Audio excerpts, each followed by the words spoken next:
ಚಿತ್ರಾನ್ನ ಮಾಡ್ತಾರ ಅಂತ.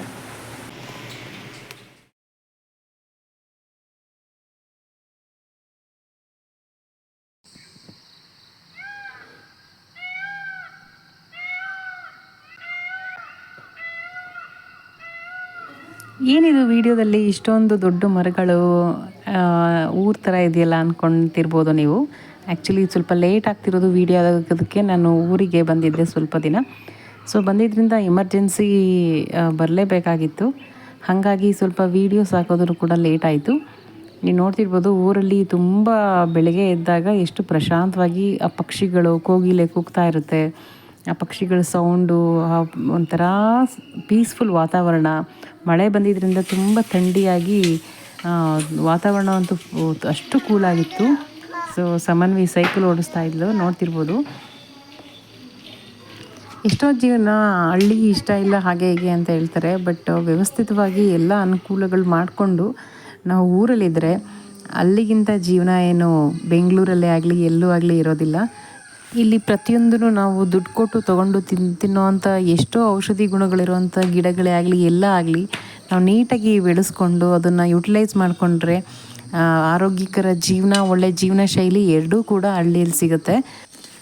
ನನಗೆ ಪರ್ಸ್ನಲಿ ಊರು ಅಂತಂದರೆ ತುಂಬಾ ಇಷ್ಟ. ಅಲ್ಲಿಗೆ ಹೋಗಿ ಬರ್ತಾಯಿದ್ರೆ ಮೈಂಡ್ ಕೂಡ ಫ್ರೆಶ್ ಆಗಿರುತ್ತೆ. ಒಂದು ಒಳ್ಳೆಯ ವಾತಾವರಣ, ಒಳ್ಳೆಯ ಗಾಳಿ, ಬೆಳಕು ಎಲ್ಲ ಇರುತ್ತೆ.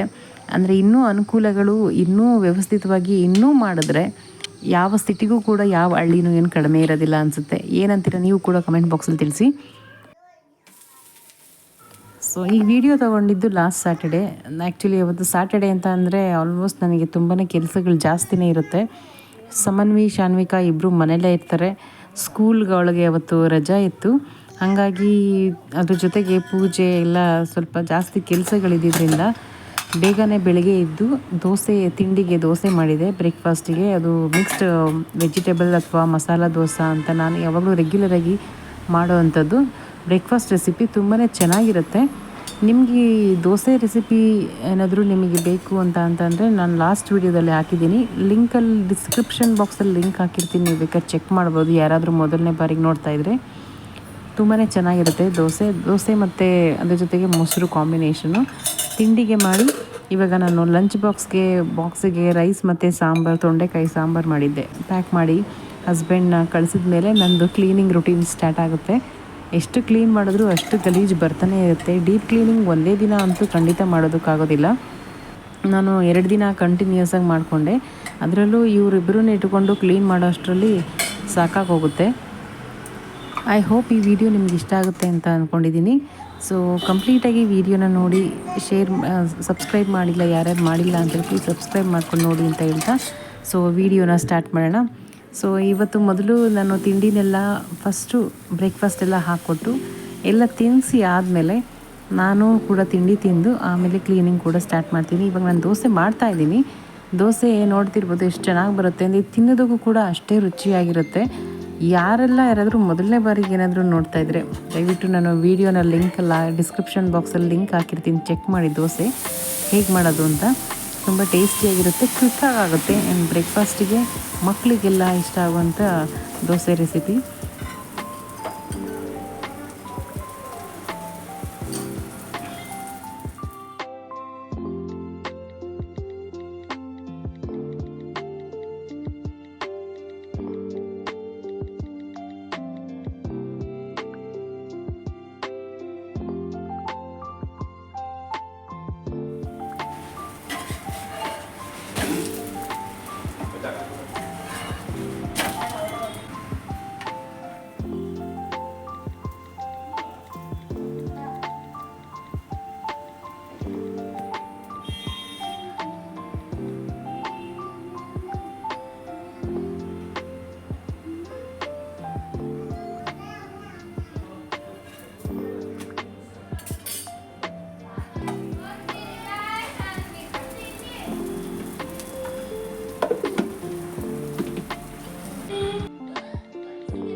ಸೊ ಹಸ್ಬೆಂಡ್ ಆಫೀಸ್ಗೆ ಹೋದ್ಮೇಲೆ ನೀವು ನೋಡ್ತಿರ್ಬೋದು ಕಿಚನ್ ಯಾವ ಅವಸ್ಥೆಯಲ್ಲಿದೆ ಅಂತ. ಅದನ್ನೆಲ್ಲ ಒಂದು ಚಿಕ್ಕದಕ್ಕೆಲ್ಲ ಮಿಕ್ಕಿರೋದನ್ನೆಲ್ಲ ಟ್ರಾನ್ಸ್ಫರ್ ಮಾಡಿ ನಾನು ಪಾತ್ರೆಗಳನ್ನೆಲ್ಲ ಸಿಂಕಲ್ಲಿ ಲೋಡ್ ಮಾಡಿ ಅದನ್ನೆಲ್ಲ ವಾಶ್ ಮಾಡಿ ದೋಸೆನೆಲ್ಲ ಆಲ್ರೆಡಿ ನಾನು ಹಾಟ್ ಬಾಕ್ಸಲ್ಲಿ ಹಾಕಿಟ್ಟಿದ್ದೆ. ಇನ್ನೂ ಶಾನ್ವಿಕಾ ಸಮನ್ವಿ ಇಬ್ಬರದ್ದು ತಿಂಡಿ ಆಗಿರಲಿಲ್ಲ. ಅವಳಿಗೆ ಎಣ್ಣೆ ಎಲ್ಲ ಹಚ್ಚಿ ಸ್ನಾನ ಮಾಡ್ಕೊಂಬರೋಕ್ಕೆ ಹೇಳಿ ಆಮೇಲೆ ಅವ್ರಿಗೆ ತಿಂಡಿ ಹಾಕ್ಕೊಡ್ತೀನಿ. ಇಬ್ಬರು ಟಿ ವಿ ನೋಡ್ತಾಯಿದ್ರು. ಸೊ ನನ್ನ ಕೆಲಸ ನಾನು ಸ್ಟಾರ್ಟ್ ಮಾಡಬೇಕು ಕ್ಲೀನಿಂಗ್. ಇವಾಗ ಬೆಡ್ ಸ್ಪ್ರೆಡ್ಸ್ ಎಲ್ಲ ತುಂಬ ಗಲೀಜಾಗಿರೋದ್ರಿಂದ ವೀಕ್ಲಿ ಒನ್ಸ್ ಟ್ವೈಸ್ ಅಂತ ಆ ಥರ ಎಲ್ಲ ಹೇಳೋದಕ್ಕೆ ಆಗೋಲ್ಲ. ಯಾವಾಗ ಗಲೀಜು ಆಗ್ತಿರುತ್ತೆ ಅವಾಗ ತೆಗೆದು ವಾಶ್ ಮಾಡಲೇಬೇಕು. ಅಷ್ಟು ಗಲೀಜು ಮಾಡಿರ್ತಾರೆ ಇಬ್ಬರು ಸೇರಿಕೊಂಡು. ಸೊ ಅದೆಲ್ಲ ಆದಮೇಲೆ ಸೋಫಾನೆಲ್ಲ ಕ್ಲೀನ್ ಮಾಡಿ ಅದೆಲ್ಲ ನೀಟ್ ಮಾಡಿ ಅರೇಂಜ್ ಮಾಡಿ, ನೀವು ಎಷ್ಟೇ ನೀಟ್ ಮಾಡಿದ್ರೂ ಮತ್ತೆ ಅದೇ ಪೊಸಿಷನ್ಗೆ ಬಂದಿರುತ್ತೆ. ನೀವು ನೋಡ್ತಿರ್ಬೋದು ನಾನು ಎಲ್ಲೆಲ್ಲಿ ಏನೇನು ಕೆಲಸ ಮಾಡ್ತಿರ್ತೀನಿ ಎಲ್ಲ ಕಡೆ ಶಾನ್ವಿಕಾ ಇರ್ತಾಳೆ.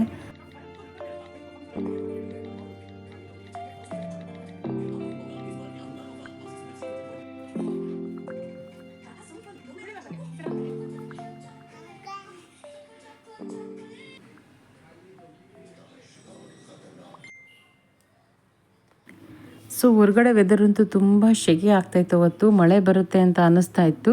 ಹಾಗೆ ಮಳೆನೂ ಕೂಡ ಚೆನ್ನಾಗಿ ಬಂತು ಸಂಜೆ ಮೇಲೆ.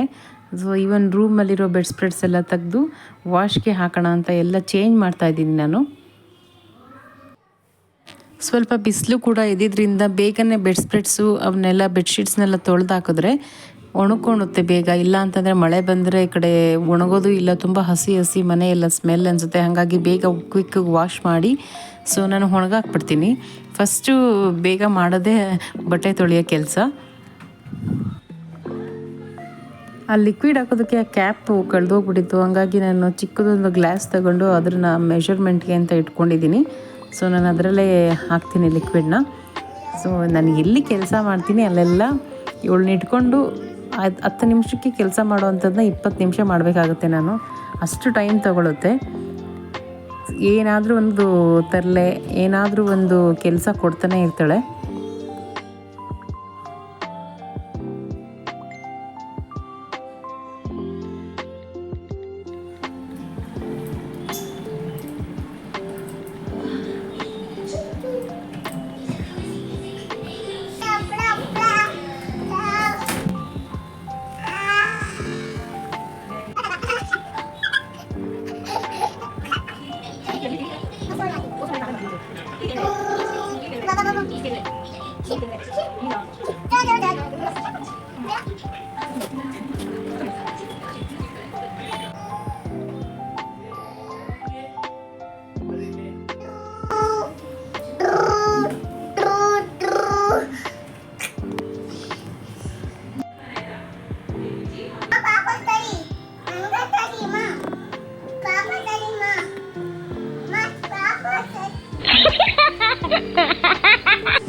ಬೆಡ್ ಸ್ಪ್ರೆಡ್ಸ್ ಎಲ್ಲ ವಾಶ್ಗೆ ಹಾಕಿದ್ಮೇಲೆ ಇವಾಗ ಮಕ್ಕಳಿಗೆ ಇಬ್ಬರಿಗೂ ಎಣ್ಣೆ ಹಚ್ಬಿಟ್ಟು ಅವಳಿಗೆ ಒಂದಿನ ಬಿಟ್ಬಿಟ್ಟು ಸ್ನಾನ ಮಾಡಿಸ್ತೀನಿ. ತುಂಬ ಕೂದಲು ಉದ್ದ ಇರೋದ್ರಿಂದ ಇವಳಿಗೆ ಮಾತ್ರ ಒಂದು 2 ಅವರ್ಸ್ ಬಿಟ್ಬಿಟ್ಟು ನೀಟಾಗಿ ತಲೆಗೆ ಸ್ನಾನ ಮಾಡಿಸಿ ತಿಂಡಿ ತಿನ್ನಿಸ್ತೀನಿ.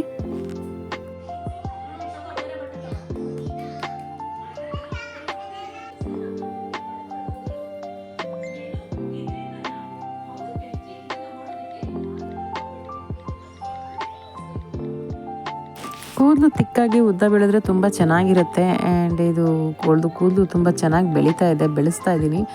ಬೆಳೆಸೋದಕ್ಕೆ ನೋಡೋದಕ್ಕೆ ಚೆನ್ನಾಗಿ ಅನಿಸುತ್ತೆ, ಬಟ್ ಸ್ವಲ್ಪ ಮೇಂಟೆನೆನ್ಸ್ ಕಷ್ಟನೇ. ಎಣ್ಣೆ ಹಚ್ಚೋದು, ತಲೆಗೆ ಸ್ನಾನ ಮಾಡಿಸೋದು, ಕೆಲವೊಂದು ಟೈಮೇ ಸಾಕಾಗಲ್ಲ. ಅದಕ್ಕೆ ಅಂತಲೇ ಒಂದು ಟೈಮ್ ಇಟ್ಕೊಂಡು ನಾವು ಕೇರ್ ಮಾಡಬೇಕು.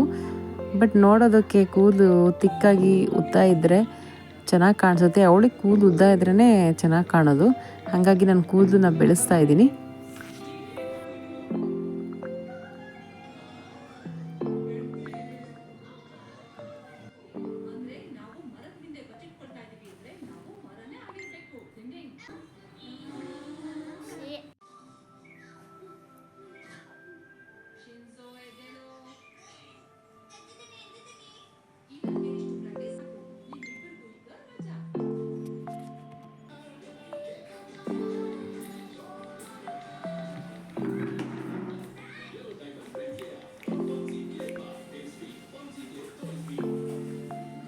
ಅವರಿಬ್ಬರಿಗೂ ಎಣ್ಣೆ ಹಚ್ಚಿ ಸಮನ್ವಿನ ಸ್ನಾನಕ್ಕೆ ಕಳಿಸಿದ ನಂತರ ಕ್ವಿಕ್ಕಾಗಿ ನಾನು ಅಡುಗೆ ಮನೆಯನ್ನು ಕ್ಲೀನ್ ಮಾಡ್ತಾಯಿದ್ದೀನಿ.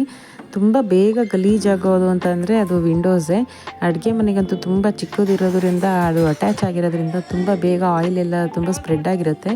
So without fail every day ನಾನು ಅದನ್ನು ಕ್ಲೀನ್ ಮಾಡ್ಕೊತೀನಿ. ಇಲ್ಲ ಅಂತ ಅಂದರೆ ಕಿಟಕಿನ ನೋಡೋದಕ್ಕೆ ಆಗೋದಿಲ್ಲ.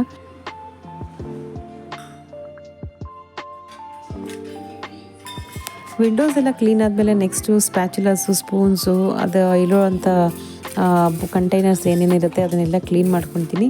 ಸೊ ಅದು ನೋಡೋದಕ್ಕೆ ಏನು ಗಲೀಜು ಕಾಣಿಸೋದಿಲ್ಲ, ಬಟ್ ಅದ್ರ ತಳಗಲ್ಲಿ ಡಸ್ಟ್ ಎಲ್ಲ ಇರುತ್ತೆ. ಅವಾಗವಾಗ ಕ್ಲೀನ್ ಮಾಡಿಕೊಂಡ್ರೆ ಕ್ಲೀನಾಗಿರುತ್ತೆ. ಸೊ ಅದನ್ನು ಬೇಗ ವಾಶ್ ಮಾಡಿ ಅದನ್ನು ಒಂದು ಕಾಟನ್ ಕ್ಲೋತಲ್ಲಿ ಒರೆಸಿ ಅದೇ ಪ್ಲೇಸ್ಗೆ ರೀಪ್ಲೇಸ್ ಮಾಡ್ತೀನಿ.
ಈಗ ಸಮನ್ವಿನು ಫ್ರೆಶ್ ಅಪ್ ಆಗಿ ಸ್ನಾನ ಮಾಡಿಕೊಂಡು ಬಂದಿದ್ದಾಳೆ. ಸೊ ಅವಳಿಗೆ ನಾನು ಬ್ರೇಕ್ಫಾಸ್ಟ್ನ ಹಾಕ್ಕೊಡ್ತಾ ಇದ್ದೀನಿ.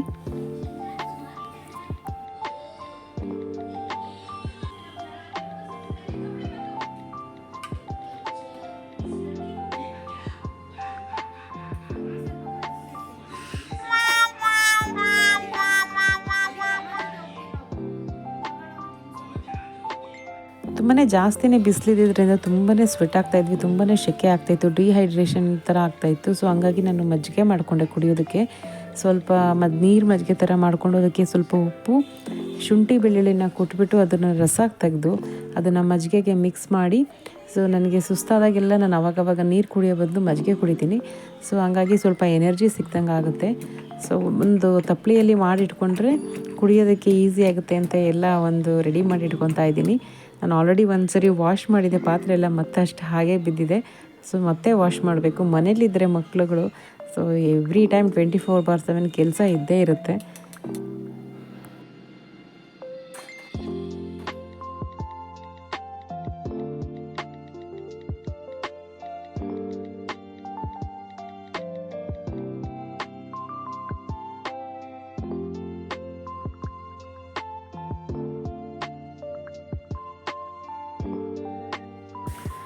ಕಿಚನಲ್ಲಿ ಪಾತ್ರೆ ಎಲ್ಲ ಇದ್ವಲ್ಲ ಅದನ್ನೆಲ್ಲ ತೊಳೆದಾದ್ಮೇಲೆ ಸಿಂಕ್ನ ಕ್ಲೀನ್ ಮಾಡ್ತಾಯಿದ್ದೀನಿ. ಅದನ್ನು ಕೂಡ ನಾನು ರೆಗ್ಯುಲರಾಗಿ ಕ್ಲೀನ್ ಮಾಡ್ತಾನೆ ಇರ್ತೀನಿ. ಸೊ ಅದಕ್ಕೆ ನಾನು ಸ್ವಲ್ಪ ಸರ್ಫ್ ಪೌಡರ್ ಅಥವಾ ಬಟ್ಟೆ ತೊಳಿತೀವಲ್ಲ, ಸೊ ಆ ಪೌಡರ್ ಯಾವುದೇ ಇದ್ದರೂ ಅದಕ್ಕೆ ಸ್ವಲ್ಪ ಉಪ್ಪು ಮತ್ತು ಸೋಡಾ ಎರಡನ್ನೂ ಮಿಕ್ಸ್ ಮಾಡಿ ಚೆನ್ನಾಗಿ ಸುತ್ತ ಹಾಕಿ ಅದನ್ನು ಚೆನ್ನಾಗಿ ವಾಶ್ ಮಾಡಿದ್ರೆ ಸ್ಟೀಲ್ ಕಾಯಿರಲ್ಲಿ ಏನು ಗಲೀಜಿಲ್ಲದೆ ನೀಟಾಗಿ ಕ್ಲೀನಾಗಿ ಹೋಗುತ್ತೆ. ಸೊ ನೀವು ನೋಡ್ತಿರ್ಬೋದು ಎಷ್ಟು ನೀಟಾಗಿರುತ್ತೆ ಅಂತ ಅಂದರೆ ಸಿಂಕಲ್ಲಿ ಯಾವುದೇ ಗಲೀಜು ಕೂಡ ಕಾಣೋದಿಲ್ಲ. ಸೊ ಅಷ್ಟು ನೀಟಾಗಿ ಕ್ಲೀನ್ ಆಗುತ್ತೆ. ಸೊ ಕಿಚನ್ ಕೂಡ ಇವಾಗ ಫುಲ್ ಕ್ಲೀನ್ ಆಯಿತು. ಡ್ರಾಯರ್ ಮೇಲೆ ನಾನು ಇಲ್ಲಿ ಒಂದು ರಬ್ಬರ್ ಶೀಟ್ ಥರ ಇದೆ, ಅದನ್ನು ಹಾಕ್ತೀನಿ. ಅದು ವಾಟರ್ನ ಯಾವಾಗಲೂ ಅಬ್ಸರ್ವ್ ಮಾಡ್ಕೊಳ್ಳುತ್ತೆ. ಅಷ್ಟು ಈಸಿಯಾಗಿ ಕ್ವಿಕ್ಕಾಗಿ ನೀರಾಗೋದಿಲ್ಲ. ಬೇರೆ ಯಾವುದಾದ್ರೂ ಮೇಲೆ ಬಟ್ಟೆ ಹಾಕಿದ್ರೆ ಅದಷ್ಟು ನೀಟಾಗಿ ಅನಿಸ್ತಿರ್ಲಿಲ್ಲ. ಸೊ ಹಂಗಾಗಿ ನಾನು ಈ ಥರ ರಬ್ಬರ್ ಇರುವಂಥ ಕೆಳಗಡೆ ರಬ್ಬರ್ ಥರ ಇರುತ್ತೆ ಅದು, ಆ ಥರ ಕ್ಲಾತು ಮೇಲೆ ನೀರು ಹಾಕಿದ್ರೂ ಕೂಡ ಸ್ವಲ್ಪ ವೆಲ್ವೆಟ್ ಥರ ಇರೋದ್ರಿಂದ ಅಷ್ಟು ಬೇಗ ಕೆಳಗಡೆ ಇಳಿಯೋದಿಲ್ಲ. ಸೊ ಇದನ್ನು ಕೂಡ ಬಟ್ಟೆನೆಲ್ಲ ನಾನು ಚೇಂಜ್ ಮಾಡ್ತಾಯಿರ್ತೀನಿ ಅವಾಗವಾಗ.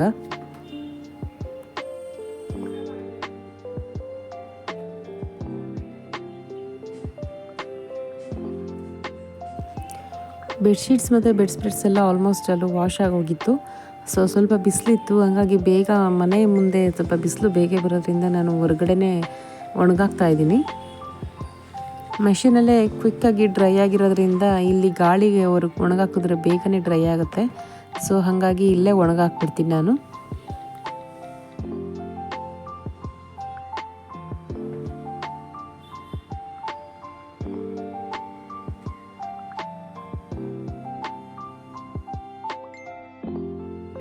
ಮತ್ತೊಂದು ಇನ್ನೊಂದು ಜಾಗ ಬೇಗ ಡರ್ಟಿ ಆಗೋದು ಅಂತ ಅಂದರೆ ಅದು ಫ್ರಿಜ್ ಟಾಪ್ ಮೇಲೆ. ಫ್ರಿಜ್ ಮೇಲೆ ಅಂತೂ ನೀವು ಡೈಲಿ ಕ್ಲೀನ್ ಮಾಡಿದ್ರೂ ಅಷ್ಟೇ ಡರ್ಟ್ ಬಂದು ಕೂತಿರುತ್ತೆ. ಸೊ ಅದನ್ನು ಕೂಡ ಕ್ಲೀನ್ ಮಾಡ್ಕೋತಾ ಇದ್ದೀನಿ. ಒಂದ್ಸರಿ ಡ್ರೈ ಕ್ಲೋತ್ನಲ್ಲಿ ಧೂಳನ್ನೆಲ್ಲ ತೆಗೆದು ಅದಾದಮೇಲೆ ಒಂದು ವೆಟ್ ಕ್ಲೋತಲ್ಲಿ ನಾನು ಸ್ವಲ್ಪ ವೆಟ್ ಮಾಡಿಕೊಂಡು ನೀಟಾಗಿ ಒರೆಸ್ಕೊತೀನಿ.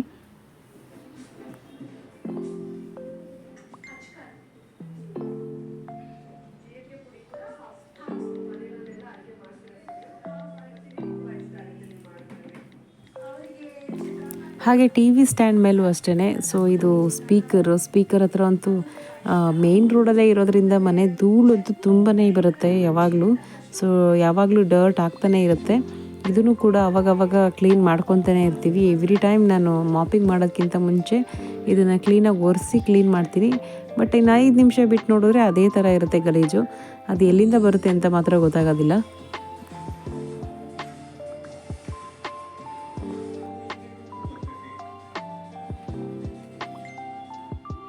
ಪಾತ್ರೆಗಳೆಲ್ಲ ತೆಗೆದು ತೊಳೆದು ವಾಶ್ ಮಾಡಿ ಒಂದು ಬಾಸ್ಕೆಟಲ್ಲಿ ಇಟ್ಟಿದ್ದೆ. ಸೊ ಅದೆಲ್ಲ ಡ್ರೈ ಆಗಿದೆ. ಇವಾಗ ಶೆಲ್ಫ್ ಕೂಡ ನೀಟಾಗಿ ಒರೆಸಿ ಅಲ್ಲಿ ಜೋಡಿಸಿಟ್ಕೊಬಿಡ್ತೀನಿ.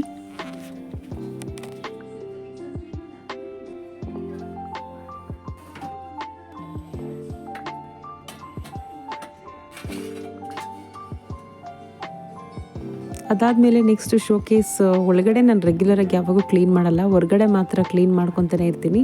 ಸೊ ಹೊರಗಡೆ ಅದು ಮೇಲೆ ಏನು ವುಡನ್ದು ಸೈಡಲ್ಲೆಲ್ಲ ಕೊಟ್ಟಿದ್ದಾರೆ, ಅಲ್ಲೆಲ್ಲ ತುಂಬಾ ಧೂಳು ಕೂರ್ತಿರುತ್ತೆ. ಅದನ್ನೆಲ್ಲ ಒಂದು ಬಟ್ಟೆನಲ್ಲೆಲ್ಲ ಒರೆಸಿ ಆ ಫೋಟೋ ಫ್ರೇಮ್ಸ್ ಮೇಲೆಲ್ಲ ಒರೆಸಿ ಅದಾದಮೇಲೆ ನೀವು ನೋಡ್ತಿರ್ಬೋದು ಮನೆ ಎಷ್ಟು ಗಲೀಜಿದೆ, ಎಷ್ಟು ಧೂಳಿದೆ ಅಂತ. ಅದ್ರ ಜೊತೆಗೆ ಇವ್ರು ಬೇರೆ ತುಂಬ ಗಲೀಜು ಮಾಡ್ತಾನೆ ಇರ್ತಾರೆ. ಸೊ ಅದನ್ನೆಲ್ಲ ಕ್ಲೀನ್ ಮಾಡಿ ಇವಾಗ ಕಸ ಗುಡಿಸಿ ನೀಟಾಗಿ ನೆಲ ಒರೆಸ್ಬೇಕು.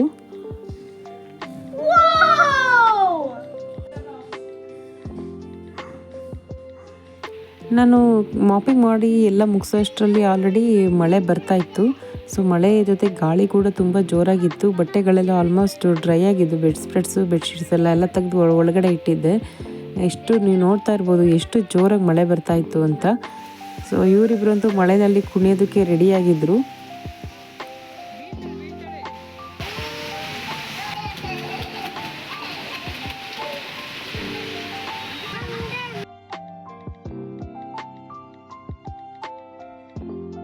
ಮಾಪಿಂಗ್ ಎಲ್ಲ ಆದಮೇಲೆ ನಾನು ಈಗ ಡೋರ್ ಮ್ಯಾಟ್ಸು ಅಥವಾ ಕಿಚನ್ಗೆಲ್ಲ ಏನು ಮ್ಯಾಟ್ಸ್ ಯೂಸ್ ಮಾಡ್ತಿದ್ದೆ ಅದನ್ನೆಲ್ಲ ತೊಳೆಯೋದಕ್ಕಾಗಿ ಸೊ ವಾಶ್ ಆಗಿರೋ ಮ್ಯಾಟ್ಸ್ನ ನಾನು ಹಾಕ್ತಾಯಿದ್ದೀನಿ.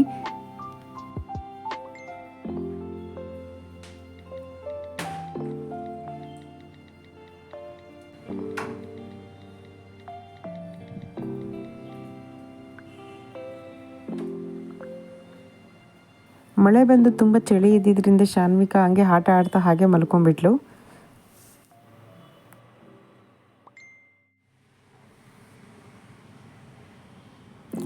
ಮಳೆ ಬಂದು ಸ್ಟಾಪ್ ಆಗಿತ್ತು.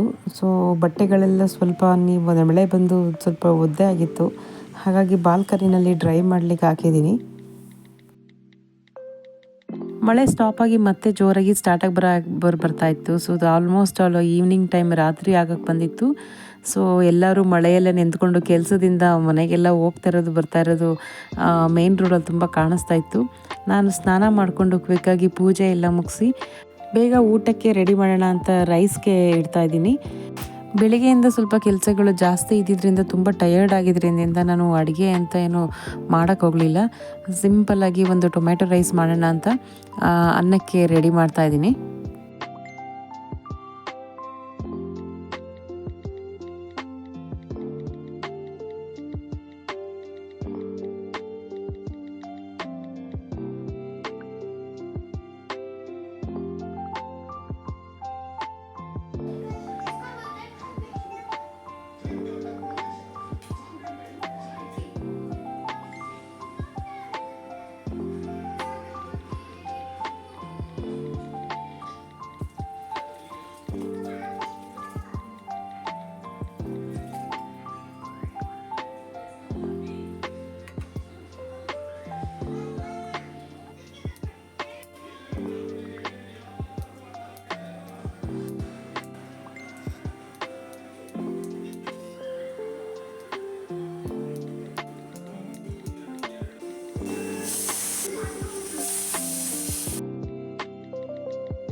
ಟೊಮೆಟೊ ರೈಸ್ ಮಾಡಲಿಕ್ಕೆ ನಾನಿಲ್ಲಿ 2 ಸಣ್ಣ ಮೀಡಿಯಮ್ ಸೈಜ್ ಈರುಳ್ಳಿ ತೊಗೊಂಡಿದ್ದೀನಿ. ಅದನ್ನೆಲ್ಲ ಸಣ್ಣಗೆ ಹೆಚ್ಚಿಟ್ಕೊಂಡ್ಬಿಡ್ತೀನಿ. ಅದಕ್ಕೆ 3 ಹುಳಿ ಟೊಮೆಟೊ ಅಥವಾ ಆ್ಯಪಲ್ ಟೊಮೆಟೊ ಇದ್ದರೆ ನೀವು ಆ್ಯಪಲ್ ಟೊಮೆಟೊನೂ ನಾವು ಯೂಸ್ ಮಾಡ್ಕೊಬೋದು.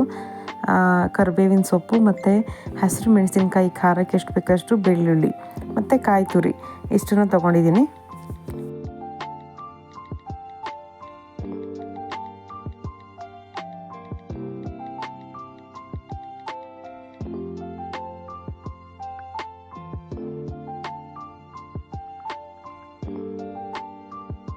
ಬೆಳ್ಳುಳ್ಳಿನ ನಾನು ಸಿಪ್ಪೆ ಎಲ್ಲ ತೆಗೆದು ನೀಟಾಗಿ ಕ್ರಷ್ ಮಾಡಿ ಇಟ್ಕೊಂಡ್ಬಿಡ್ತೀನಿ. ಟೊಮೆಟೊ ರೈಸ್ ಮಾಡಲಿಕ್ಕೆ ನಾನು ಒಂದು ಬಾಣಲೆಗೆ ಎಣ್ಣೆ ಎಷ್ಟು ಬೇಕಷ್ಟು ಹಾಕ್ಕೊಂಡು ಅದಕ್ಕೆ ಕಡಲೆ ಬೀಜ ಹಾಕಿಬಿಟ್ಟು ಸ್ವಲ್ಪ ಎಣ್ಣೆ ಬಿಸಿ ಆದಮೇಲೆ ಚೆನ್ನಾಗಿ ಫ್ರೈ ಮಾಡಿ ಸಪ್ರೇಟಾಗಿ ಎತ್ತಿಟ್ಕೊತೀನಿ.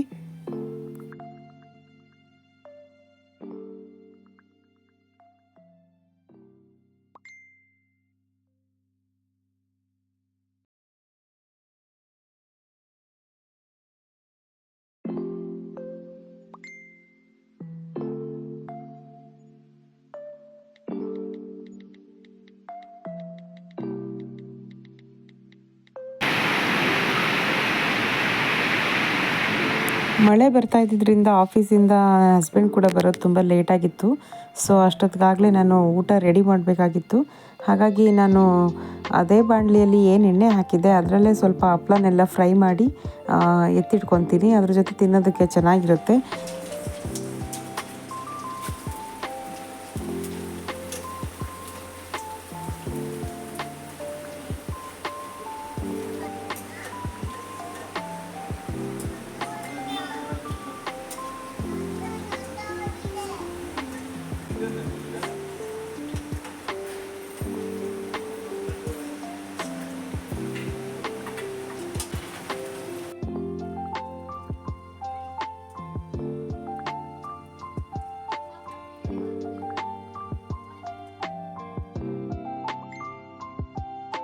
ಹಪ್ಳ ಎಲ್ಲ ಫ್ರೈ ಆದಮೇಲೆ ಅದೇ ಬಾಣಲೆಗೆ ಸ್ವಲ್ಪ ಜೀರಿಗೆ, ಸಾಸಿವೆ, ಕಡಲೆಬೇಳೆ ಹಾಕಿ ಚೆನ್ನಾಗಿ ಫ್ರೈ ಮಾಡಿಕೊಂಡು ಅದಕ್ಕೆ ಹೆಚ್ಚಿಟ್ಕೊಂಡಿರೋ ಈರುಳ್ಳಿ, ಕರಿಬೇವು, ಹಸಿರು ಮೆಣಸಿಕಾಯಿ ಮತ್ತು ಬೆಳ್ಳುಳ್ಳಿ ಹಾಕಿ ಚೆನ್ನಾಗಿ ಫ್ರೈ ಮಾಡ್ಕೊತೀನಿ.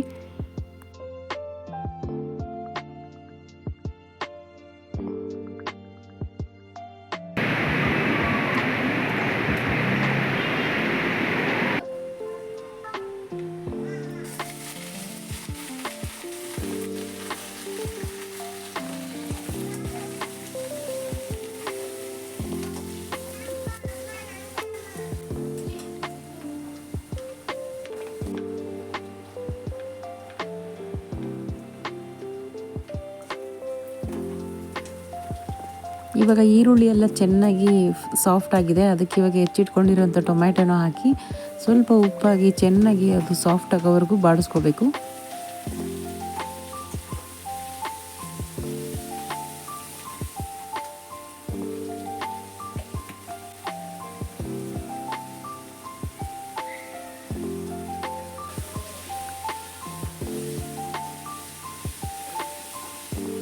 ಹಾಗೆ ಸ್ವಲ್ಪ ಕಲರ್ಗೆ ಅರಿಶಿನ ಹಾಕಿ ಟೊಮೆಟೊಸ್ ಎಲ್ಲ ಸಾಫ್ಟ್ ಆಗೋವರೆಗೂ ಚೆನ್ನಾಗಿ ಗೊಜ್ಜನ್ನ ರೆಡಿ ಮಾಡಿಕೊಂಡು ಹೀಗೆ ಅನ್ನ ಕೂಡ ಬಿಸಿ ಬಿಸಿಯಾಗಿ ರೆಡಿಯಾಗಿದೆ.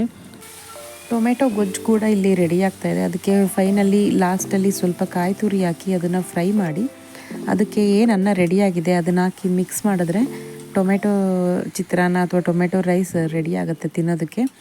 ಸೊ ಬಿಸಿ ಬಿಸಿಯಾಗಿ ಮಾಡ್ಕೊಂಡು ತಿನ್ನೋದಕ್ಕಂತೂ ತುಂಬ ರುಚಿಯಾಗಿರುತ್ತೆ. ತುಂಬ ಬೇಗ ಕ್ವಿಕ್ಕಾಗಿ ಆಗುತ್ತೆ. ಆಮೇಲೆ ತುಂಬ ರುಚಿ ಕೂಡ ಇರುತ್ತೆ.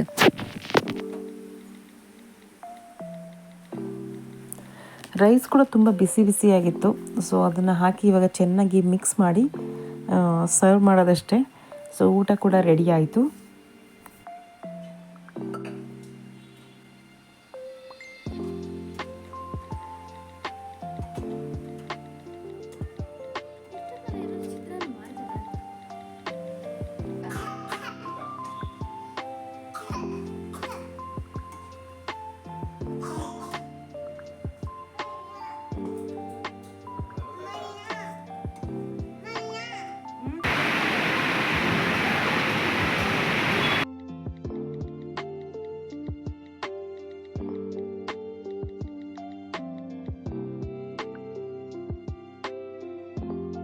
ಟೊಮೆಟೊ ರೈಸ್ ಕೂಡ ರೆಡಿಯಾಗಿದೆ. ಸೊ ಇದನ್ನು ಇವಾಗ ಎಲ್ರಿಗೂ ಸರ್ವ್ ಮಾಡಿ ಊಟ ಮಾಡಿ.